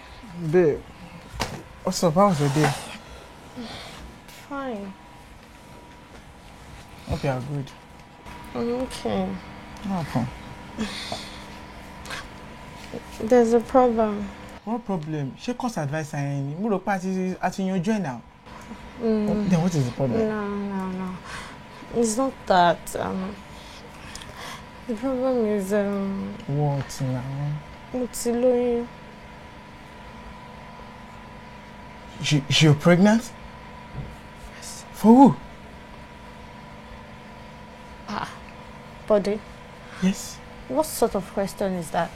For you, of course. Ṣé mo léyàn mi tí mo date ni? Are you sure? I'm sure. Are you not happy about it? Of course I am. I am happy about it, okay? I am happy. Okay? Let's go. But wait, is there anything you're hiding from me? Nothing. Actually nothing. I'm just overwhelmed about it. I'm happy about it. Okay. Oh, so fucking low Shani. No. Should keep it, okay? Just keep it, okay? Can you just relax your back? No, I'm fine. I'm fine. Pregnant.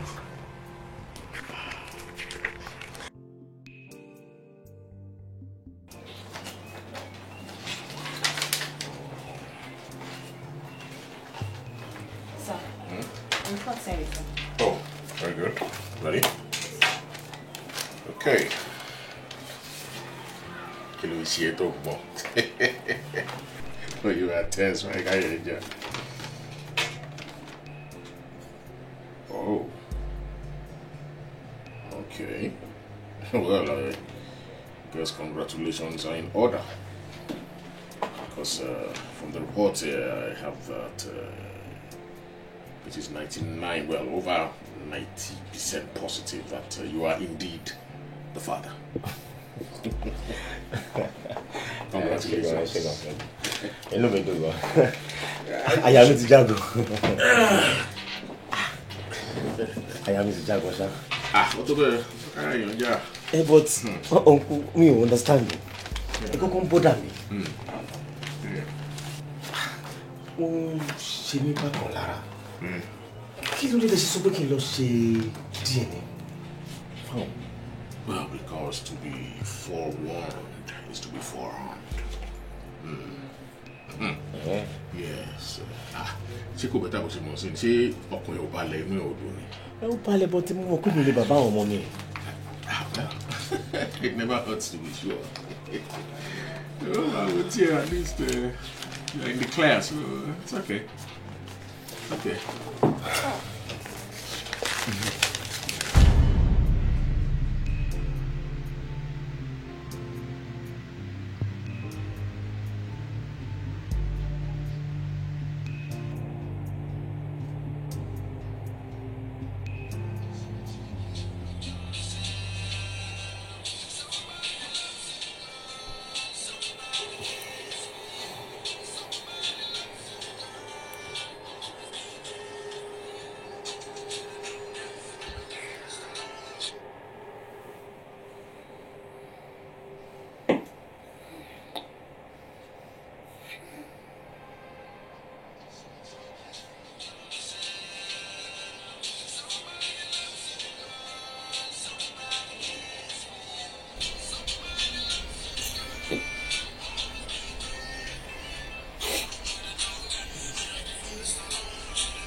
Bọ̀dé kí ló ṣẹlẹ̀ kan? Bọ̀dé má pè mí mọ́ sẹ́. Má pè mí mọ́. Don't call me again. Bọ̀dé mi ò lè ráyè mi ò wá. I'm not interested in it. Please don't call me. I'm just not nice.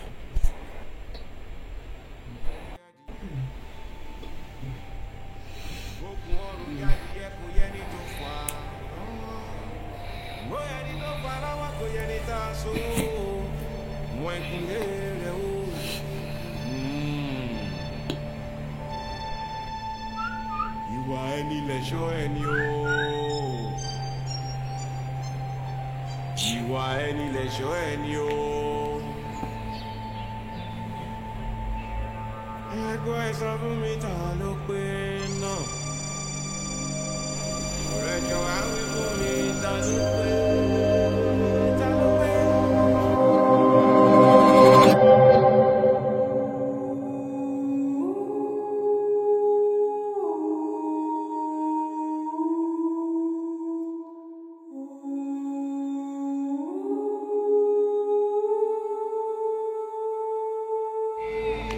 Dá mi lóhùn kí ló ṣẹlẹ̀ yìí ráyè rìn state wọn.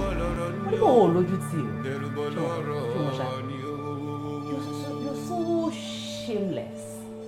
I mean, ìwọ ní gods láti máa message mi pé ìwọ ní secret tèmi o, kémi wá rí wọ and all that. But ó ní gods gan o, ó láyà gan o. Ṣé wàá kàn tiẹ̀ sì jókòó àbí àṣálẹ̀ máa sọ̀rọ̀ lórí ìlú? Wọ́n débi ò jókòó mo níbi tó wà important láti lọ. Nǹkan tó bá fẹ́ sọ ni kò sọ. Kí ló ṣe náà? Ó dé dáhùn. Kí ló fẹ́ sọ? Kí ló ṣẹlẹ̀?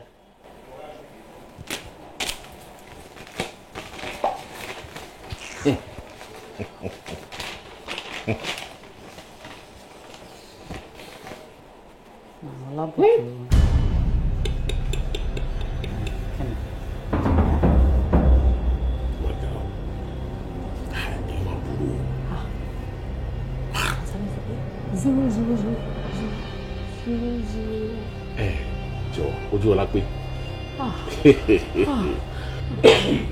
Excuse me. Ó jọ mí lójú gan. Èèyàn burú gan. No, like seriously tell me, because first question didn't bring my call blame me. I mean, what moral justification? Ló rò pé o ní all this while. Because tí ọba tiẹ̀ ń parọ́ fún un, at least ẹni tó ń parọ́ mọ̀ pẹ̀rọ ló ń pa náà. Moral justification wo ni wọ́n ní láti máa accuse me of infidelity or immorality or what not? Ojú ọlá pé. Ojú ọlá pé òun ti jù. Okay, sorry. Èwo nínú àwọn ọmọ tó ló bí fún mi gangan ní tèmi. Jẹ́ ká kọ́kọ́ mú láti bẹ̀ yẹn. No, because I mean the proof is right there. Inú ọmọ mẹ́ta ojú ọlá pé. How many of them am I? Because I mean, obviously you didn't know. I didn't have the opportunity to tell you. You know, wípé mi ò lè. Yeah, mi ò lè bímọ now. Yeah, I mean, the instrument is working well. I mean, ojibo kò lè dọ́mọ ni. Because of an accident that I had when I was very young to affect scrotum. I mean, you are not in notice kankan tó ní kí ló ṣe tí kan wá story kankan sọ fún ẹ and all that. You know, but story accident here. The diagnosis was wípé mi ò lè bímọ mọ́. Mo dẹ̀ gbà kámú. But I felt bad every time all through the time we're dating. Even until the first month of our marriage, I was still trying to summon up courage. Because mo rò pé obìnrin wo ló máa fẹ́ dúró tí ọkùnrin ló bá mọ̀ pé kò lè bímọ, you understand? Guilty conscience ẹ ti fẹ́ pa mí. Period tí mo tiẹ̀ summon courage kó fẹ́ sọ fún ẹ lóde ló sọ fún mi pé o ti taken. Imagine my shock. So I was now conflicted wípé àbọ̀ náà ń ṣe miracle níkẹ́. Àbí Ọlọ́run dẹ̀ ti dá TV padà ni mo tún lọ ṣe test mo fara pé ṣé wà bó ṣe wà tó túbọ̀ sí wípé ọmọ ọlọ́mọ ló gbé wá ká mi mọ́lẹ̀. níbẹ̀rẹ̀ pẹ̀pẹ̀ marriage ojú ọlá pé gbogbo system mi dàrú period yẹn mo wò pé ṣé kí n gba ilé yìí àsúpé òkè o divine intervention nípa Ọlọ́run fẹ́ bò mí láṣìírí ni or pé kí n address ẹ̀. In fact I was so mad gbogbo ọpọlọ mi fẹ́ dàrú gbà yẹn ìgbà tó kọ́ ni pé gbà yẹn màá kọ́ máa sick màá kọ́ máa wà ní kí ló ń ṣe kí ni kan gbogbo tó ń da orí mi rú nìyẹn but mo já all through that 9 months I was not myself which you knew but you just didn't know the reason. But ìgbà tí o bí ọmọ yẹn tí ojú mi kan ìmọ̀hún mi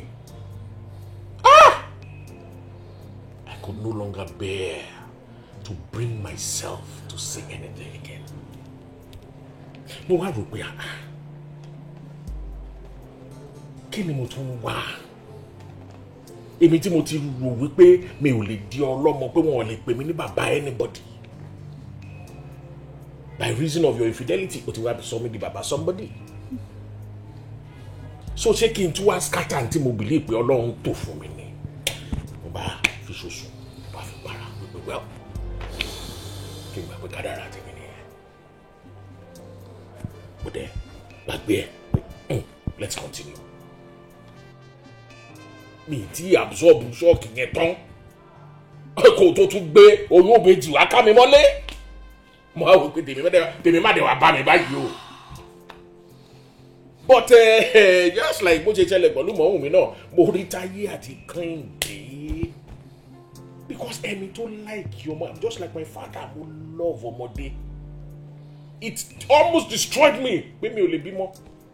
Nígbà mo wá rí pé èmi náà ṣàlù pé wá fún èmi náà ṣàlù máa pè bàbá wọn. Mi tún ṣe gbà wọn nìyẹn. And Yorùbá ń try bí Yorùbá ṣe ròyìn ìbejì gangan gẹ́gẹ́ bẹ́ẹ̀ ló jẹ́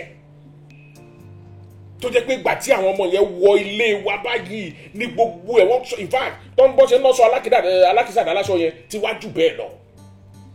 Ilẹ̀kùn bẹ̀rẹ̀ sí ní ṣí fún wa opportunities bẹ̀rẹ̀ sí ní kọ́ mi abẹ̀rẹ̀ sí ní grow everything kàn ń dùn ó pé ẹ wá kí lèèyàn wá láyé mo dán lọ́mọ at least màá kọ́ máa gbàdúrà lọ́kọ̀ mi gbogbo yé àyẹ̀ pé kẹ́nìkan ṣá máa wà láti ibìkan láti wá claim ọmọ mo dán lọ́mọ mo ní peaceful home ṣé kí n tún wá fọwọ́ ara mi dàrú mọ́ pé kò sí problem ẹ jẹ́ ká máa lò lọ bẹ́ẹ̀ ajẹ́bọ́lọ́ ṣe kọ́ tèmi nìyẹn. But I don't okay fine and I had no problems with you Ojuolape. We had a peaceful home. We had lovely children. God was blessing us left and right. So why would I want to destroy that? Just because mo fẹ́ na pé èmi kọ́ ló ni mo lọ́mọ tí mo dẹ̀ mọ̀ kémi èlé mi kémi mo dẹ̀ gbà bẹ́ẹ̀. Mo dẹ̀ bu àṣírí ẹ̀ yẹn. I don't know for how many years. Dialogue kọ̀ọ̀kan bọ̀.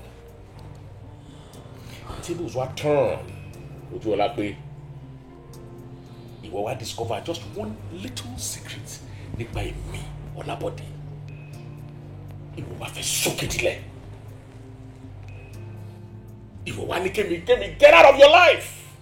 Òun rídí kò yẹ̀yẹ́ mi both in my office, in my home, with my children, you now made me an object of ridicule. Ìwọ wá yẹ̀yẹ́ mi before the world. Just because of that one secret. Tí wọ́n discover ń pa èmi. Tèmi dẹ̀ ó dìdí mẹ́ta fún wọn.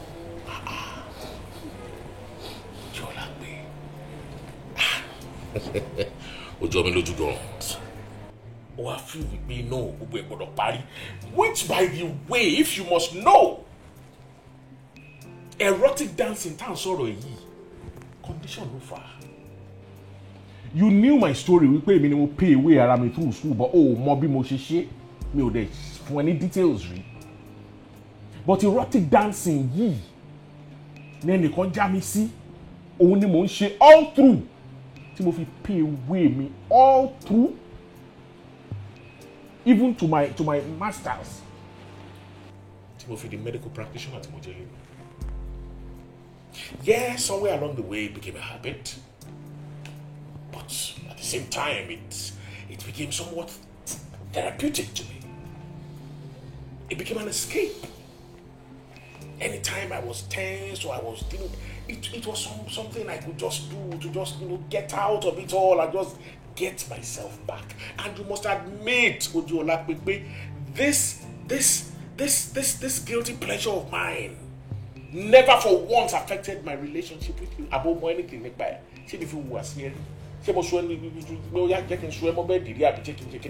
Did I ever give you any inkling? Or did it ever affect our relationship in any way? It never affected our marriage, our home, or whatever. Tí o bá ṣe eré gele tó ń ṣe kiri tó ń ṣe dọ́dọ̀ mi tó fi find out yìí ṣé ó ever affect relationship mi àti ẹ rí? No. So you now found that out and you were now ready to throw everything to the dogs. Lẹ́yìn tí wọ́n ti ṣe fún mi tó bá ti rò pé mi ò mọ̀ at least ó yẹ kẹ́rì ọkàn tiẹ̀ máa prick ẹ wípé ìwọ dẹ̀ ṣe ìwọ náà dẹ̀ nírú àṣírí báyìí tọkùnrin yóò dẹ̀ mọ jẹ́ ń bolé fún.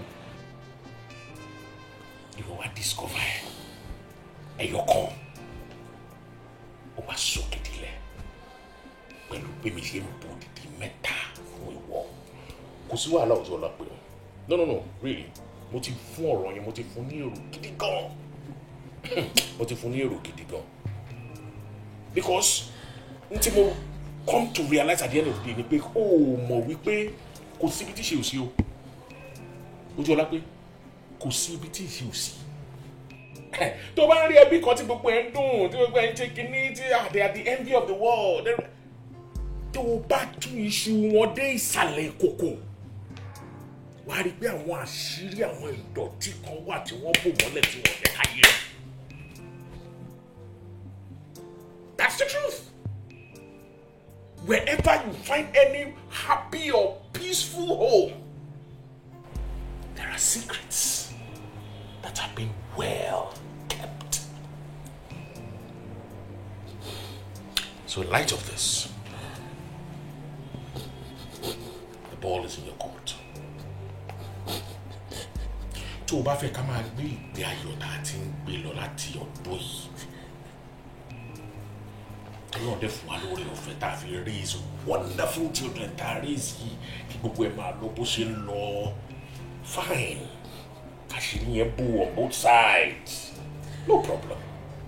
Because funny enough, I still love you. I never stole it. And for me to have kept your secret all those years, I'm not ready to stop doing that now. But unfortunately, it was never my choice to make. And it is still your choice to make. If you want it to continue like that, but to bá dẹ̀ fẹ́ dàbí tó ló ti rò pé mi nìkan ni mo ní láti lose pé ká dá gbogbo ẹrú ká ná pẹ̀tẹ̀pẹ̀tẹ̀ ká ná pàṣán kí gbogbo ẹ̀ kó ní yẹn pọ́nyán ní fine. Bọ́jà fi jẹ́ kí kiri kan yé o. Ṣé wọ́n gbé reputation tiẹ̀ gan ó jẹ́ lógún ju ti anybody lọ? Ṣé ti church ní ká sọ ní? Àbí ti society àbí ti kiri? Ẹ jẹ́ ká tiẹ̀ àti gbogbo ń táyé máa sọ sílẹ̀. What about your children? Ṣé o ti gbàgbé? Oh, sorry, my bad. Bí ọ̀rọ̀ tí ní ká tù, my bad. Our children. Have you forgotten that we raised them to very cerebral, intelligent, independent-minded children? Or young adults, to be more precise. How do you think they will react when they hear what their mother has done? Compared to what she has been killing their father over. You think you will still retain your home? Your reputation in the society? Or what not? The love and respect of your children? So the choice is yours, my darling. If you are ready to risk it all and lose it all, fine. So if you want to join me in that ridiculing, no problem. The ball.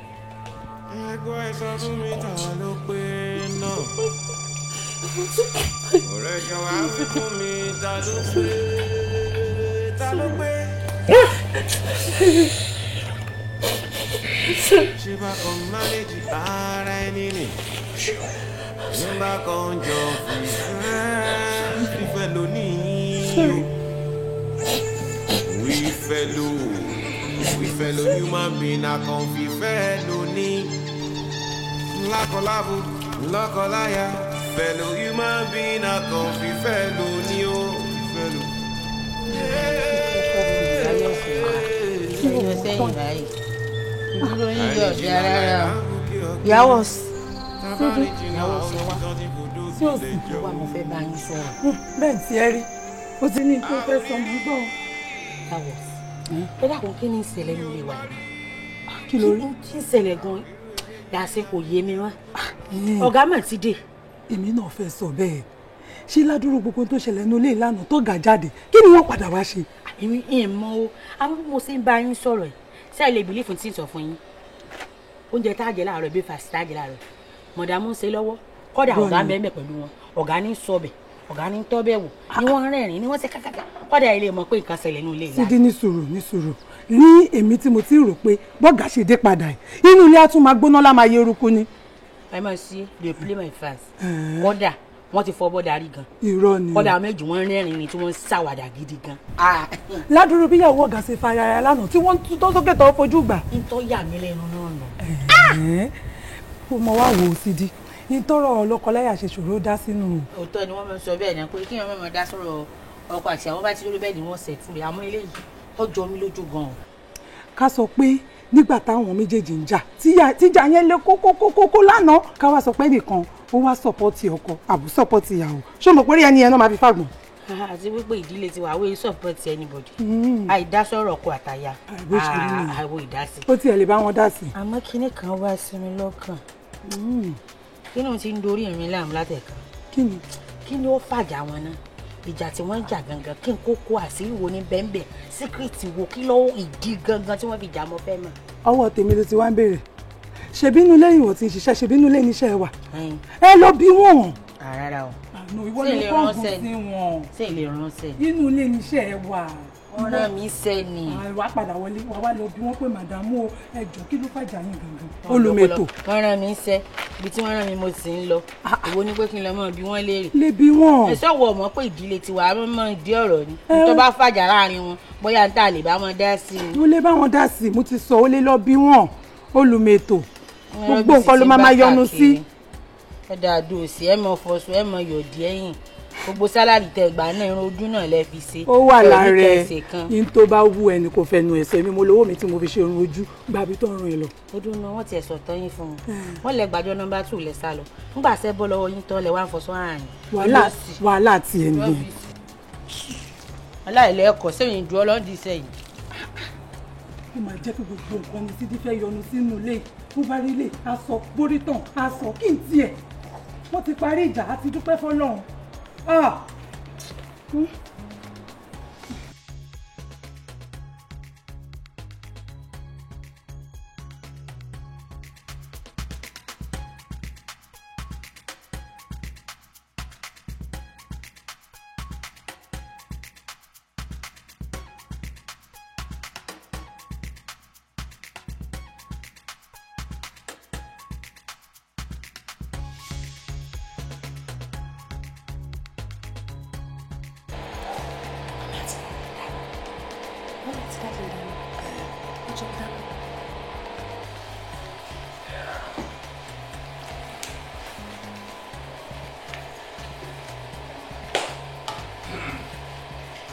Ọmọ méjì. Sá. Kí lẹ ṣe ń bẹ̀rẹ̀ mi ò rí yín? Kí ló ṣẹlẹ̀? A kò wá surprise láti rẹ̀ fún ẹ̀yìn àti wọ́n ń tẹ̀ ń dáná. Really? Mommy. What's that? Ẹ̀yin àti daddy in the kitchen. Can you imagine?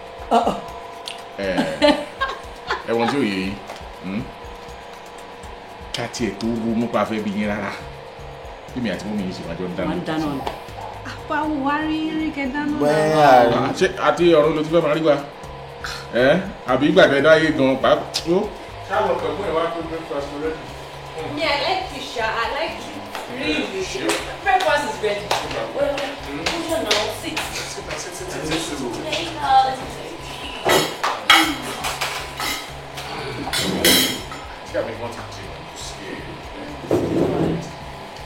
What's that? Lórí ọ̀rọ̀ dáadé àti mọ́mí, àwọn àgbọ̀ pé.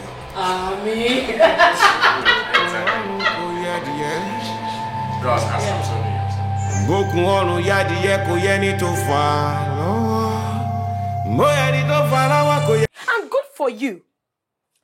Be locked Tony me tí ẹ mọ̀ rí locked Tony. The 2 times you actually went out. Ṣé o mọ̀ pé ẹ̀mejèjì lórí ṣe? Kí ló sọ? Ó sọ pé wọ́n fi ìlọ̀kulọ̀ lọ ẹ́. Ipe àwọn iṣẹ́ tó wà below your standard ló fi ń lọ ẹ́. Can you just imagine that? On jaranke, on fin koti o to level le, o fin loy. Now tell me, what level do you have? What level ni bale ile tí o lè provide the full family ẹ ni completely unbothered kò sí tó kàn ẹ́. O kò ti wò pé yes o, ìyàwó tó fẹ́ o, kò the head of the family, kò máa gbé bùkátà. I am worn out. Look at me. Èmi náà ni màá tún lọ wá nǹkan tá máa jẹ, ṣó fẹ́ pa mí ni. Is this not too much? You know what? I am tired. Nǹkan kan wà tó ń jẹ́ soft girl era. Mo rí báwọn obìnrin ṣe ń gbádùn níta. Ṣé wọ́n ń gbádùn olùrànlọ́wọ́ lobìnrin jẹ́ fọ́kọ? Kì í ṣe pé kóbìnrin wá gbé gbogbo bùkátà jọ torí Ọlọ́run mélòó lára mi, mélòó lè jìká mi gan. Ṣadé. Kíni? Ṣé wọ́n lọ sọ mí lórúkọ ni? Oúnjẹ mi kọ́ ṣe ti bá mi dáná. Yé, ẹlẹ́dàá mi. Ó rántí dáná bí ti Ẹlẹ́dàá bá mi, o. ó ti bọ̀. Yé. Ṣé ó rántí dáná ni? Yé, nǹkan ṣe mí. Idris, nǹkan ti ṣe mí, ẹ gbà mí. Ní orúkọ Jésù. Àmín Jésù. Àmín. Àlàáfíà. Yìí ti kó àwọn coins yẹn náà. Adé gba nǹkan lẹ́yìn. Bíbí ó gara o. Ajé wa burúkú ni o. Kí ni? Eléyìí lọ fà o. Ó bad. Wèrè tó tẹ yunifásitì bí ẹ̀mejì yẹn ni. Mo kàn tẹ lọ ni o. Mo lọ ná díẹ̀ lè ṣáájé. À ń ṣe vacation cup mọ́. Àti di kí ni? Vacation kẹ̀, TikTok cup, tap cup. Tap. Daddy. Ibi ń pa mí. Daddy sir. Mọ́mí. Daddy sir. Mọ́mí. Ṣé ká ìwé mọ̀nàmọ́ná ẹsẹ̀ 13. Kí ni ẹni ṣe pẹ̀lú oúnjẹ? Oní ibi ní pa mọ̀nàmọ́ná kú. Àwọn aráàlú mọ̀nàmọ́ná nìyẹn. Ebi ló máa pa mí lálẹ́. Ó dà pé ẹ wà okay sir. O kò possible. Báwo lè ń ṣe báyìí náà? Wá. Yóò gbọ́dọ̀ tí mo sọ kí ló ń ṣe ẹ́? Kí ló ṣẹlẹ̀ gan? Kí ló dé? Fọláwẹ̀.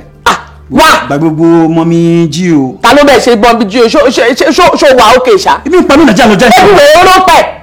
Àṣẹ kí n kú ni. Àtàwọn ìlà tí ń ṣe tap olébi ń pẹ́. Wá. Ọ̀gbẹ́ni Sújà rẹ̀. Akọ mi bí pa mi dáná. Àwọn akọ dádì àbí orí dádì burú. Ẹ̀ ń ṣí ìrìṣà. Olómi látàkọ. Kí ló ń ṣe báyìí ló ń ṣe báyìí náà? Wá má jẹ́ kó gbóhùn wa o.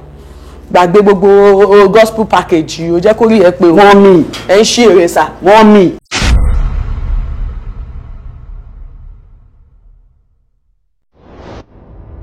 Ṣé inú páàkì rẹ ti ń ṣiṣẹ́?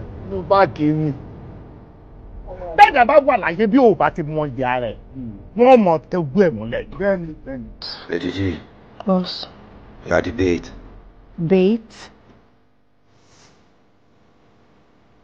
Kí lorúkọ yín? Ani bàbá.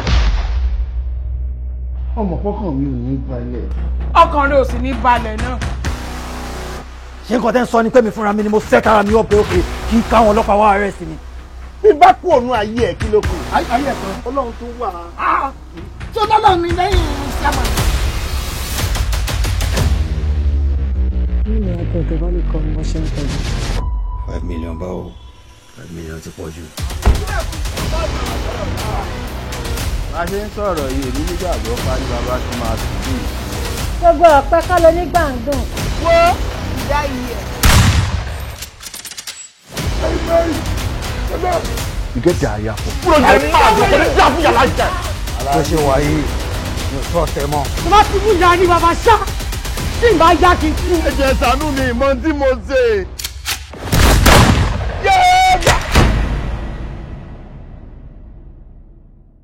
Ẹni tá a so mọ ìkúnlé rẹ̀ o.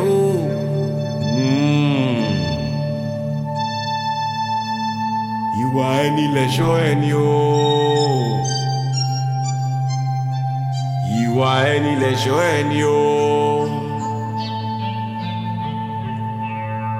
Ẹgbọ́n ẹ sọ fún mi ta ló pé náà. Ọ̀rẹ́ jọ wá wí fún mi ta ló pé. Ta ló pé?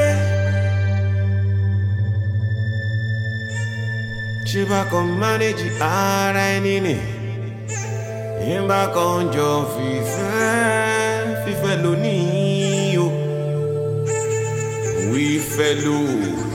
We fellow human being a kan fífẹ́ lónìí. Lákọlábo lọ́kọláya fellow human being a kan fífẹ́ lónìí o. Fífẹ́ lónìí.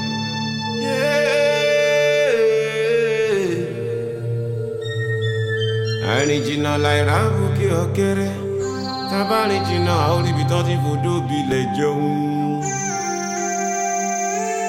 A ò rí rí